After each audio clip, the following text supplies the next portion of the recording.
हमें और जीने की चाहत न होती अगर तुम न होते, अगर तुम न होते।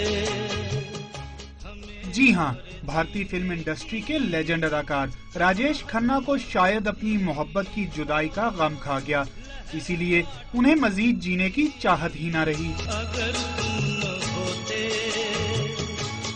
डिम्पल कपाड़िया गो के राजेश खन्ना के आखिरी अय्याम में उनके साथ ही थीं, लेकिन जिंदगी की राहें तो बरसों पहले ही जुदा हो चुकी थीं।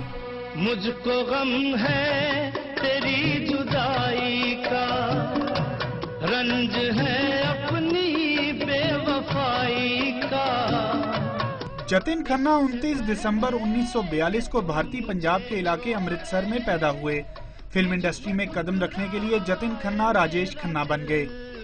उन्होंने 1965 में ऑल इंडिया टैलेंट हंट में हिस्सा लिया, जिसके बाद राजेश खन्ना भारतीय फिल्मों की कामयाबी की जमानत बन गए। जिंदगी एक मेहमान है, छोड़ संसार जाना पड़ेगा।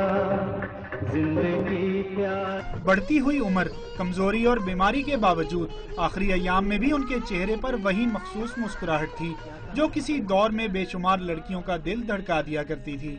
Fahad Chaudhry, Dawn News, Islamabad.